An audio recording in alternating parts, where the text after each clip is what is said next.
Olá, povo de Deus. Mais uma vez, estamos nessa nossa rede social, nesse quadro, Olhe para a Cruz, o amor venceu. E continuamos sobre a história de Naamã. Hoje, vamos ao nosso quarto mergulho. 2 Reis, capítulo de número 5, versículo de número 10, que nos diz assim: Eliseu mandou-lhe um mensageiro, dizendo: Vá e lava-te 7 vezes no Jordão, e a tua carne te será restaurada e será purificada. Já falamos sobre o mergulho da renúncia, mergulho da fé, o mergulho da gratidão, e hoje vamos falar do mergulho da obediência. Está baseado nesse versículo. Enquanto Naamã não se mergulhou as 7 vezes que foi requerido, não receberia a cura completa. Mas quando se levantou do 7º mergulho, sua pele foi totalmente restaurada. E aqui eu vou mais, meus amados irmãos, meus amigos, para receber a bênção do Senhor, precisamos aprender a obedecer. A obediência não é fazer o que quer, e sim o que é ordenado, sem questionar. Naamã, ele teve aquele recado, falando que era para ele mergulhar 7 vezes no Jordão. Ele ali recebeu aquele recado ali, talvez ali impactado, porque ele queria ver Eliseu. E Naamã foi ali com aquela comitiva, mas ele obedeceu. E a gente, para ter algo de Deus, temos que obedecer. É melhor obedecer do que sacrificar. Quantas vezes a gente quer ganhar algo de Deus, mas às vezes a gente questiona a Deus. Questiona por que Deus não me deu uma bênção assim, questiona por que Deus não fez isso, por que Deus fez aquilo. A gente tem esse questionamento como ser humano, mas Naamã não. Ele pode até ter se assustado, pego de surpresa, mas ele não questionou aquela ordem que aquele assessor de Eliseu para Naamã. Olha, o profeta falou que você precisa mergulhar 7 vezes no Jordão. E ele ali, como era o comandante do exército, tinha uma estátua acima, que ele se achava que o status dele estava acima do profeta. E às vezes a gente pensa, meus amados amigos, que a nossa posição, às vezes, nós estamos em cima. Mas não é isso que acontece. Naamã, ele pensava isso. Mas Naamã estava com uma enfermidade gravíssima. A lepra comendo a sua pele. Quantos anos Naamã estava leproso? E quantos anos Naamã queria que aquela enfermidade saísse do corpo dele? Nós não sabemos quanto tempo foi que Naamã ficou leproso, ou seja, já nasceu leproso. Mas Naamã ali queria ser curado. Ele não questionou as ordenanças do profeta. Às vezes nós não temos que questionar algo que Deus quer o melhor para a gente. Deus quer sempre o melhor. Quando o profeta Natan foi até Davi falar do que havia acontecido, falar que Davi que fez algo errado, Davi falou assim: esse cara merece morrer. O profeta Natan contou a história se referindo a Davi. E quando Davi falou: esse cara merece morrer, o profeta Natan falou assim: esse cara é você, Davi. Porque Davi cometeu inúmeros erros, principalmente se deitar com a esposa de Osias, soldado, Davi sabendo que aquela mulher era de Osias, seu soldado. Premeditou tudo.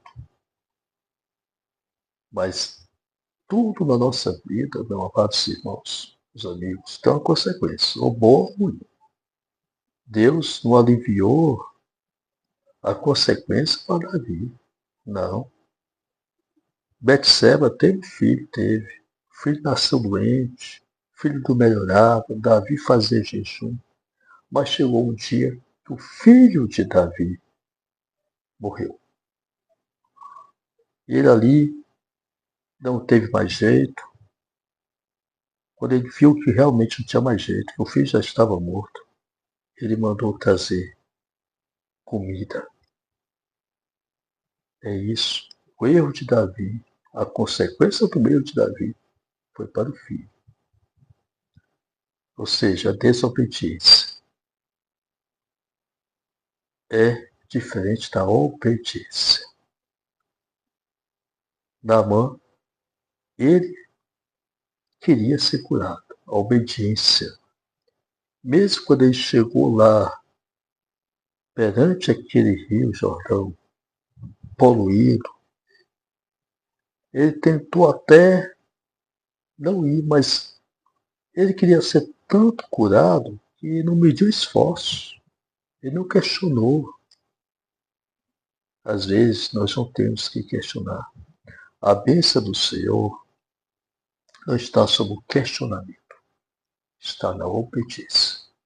É melhor obedecer do que sacrificar. Temos que obedecer. É difícil obedecer? É chato obedecer? Mas é necessário obedecer. A obediência, porque lá no Éden, se Adão e Eva tivessem obedecido de fato a ordem de Deus para não comer daquele fruto, eles não iam sair do paraíso. Mas Deus sabe que eles iam fazer aquilo. Né? A serpente, o animal mais astuto, ofereceu, mentiu, o diabo, ele é mentiroso, mentiu. Se você comer essa fruta, você não vai morrer. Se você comer essa fruta, você vai ser igual a Deus. E Eva, ali na sua inocência, pegou aquela fruta, mordeu e deu a Adão.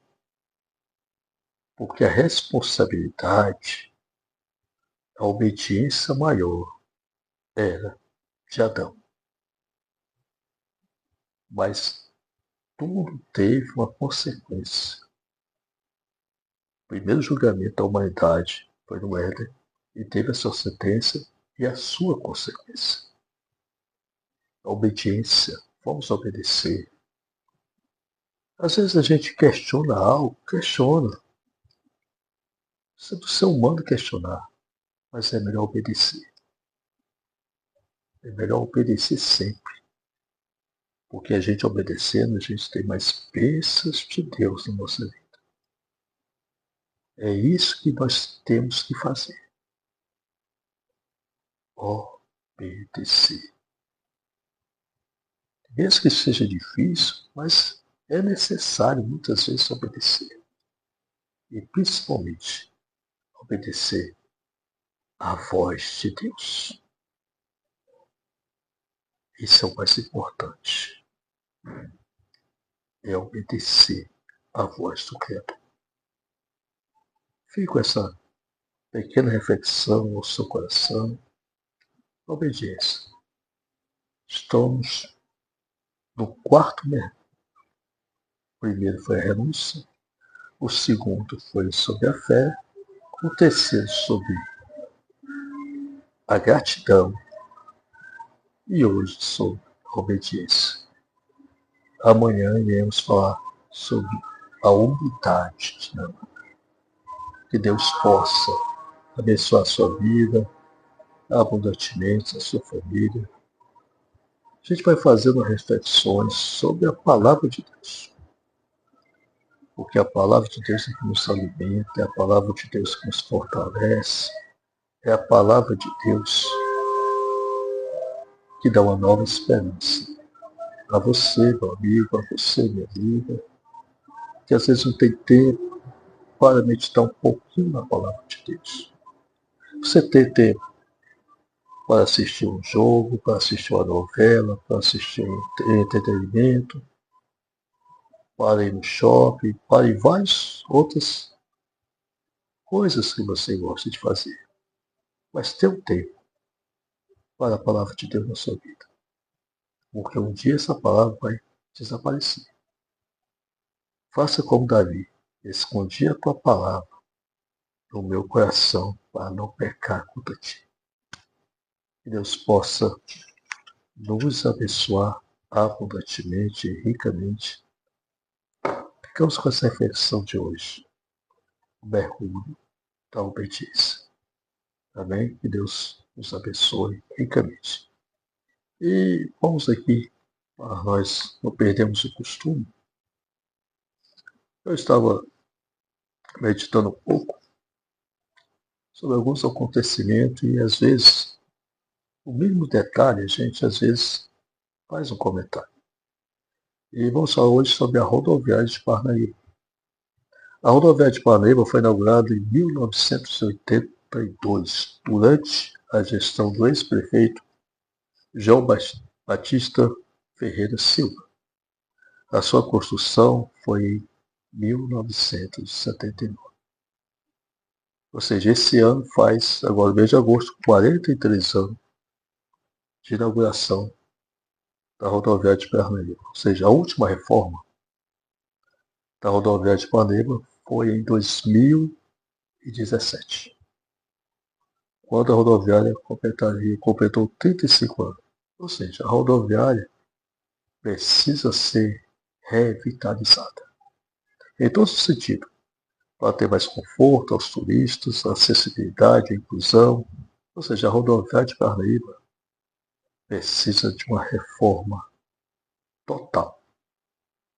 Como aconteceu aqui no aeroporto de Parnaíba, uma reforma pública-privada.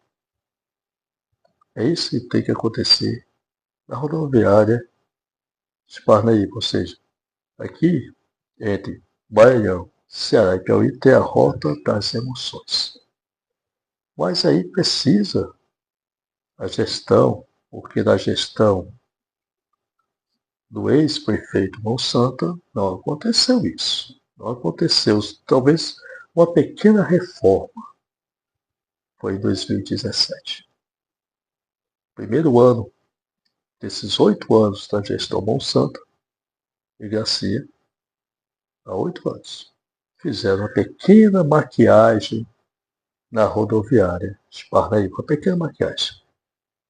Principalmente aquela rodoviária ali, que é o centro da entrada de Parnaíba.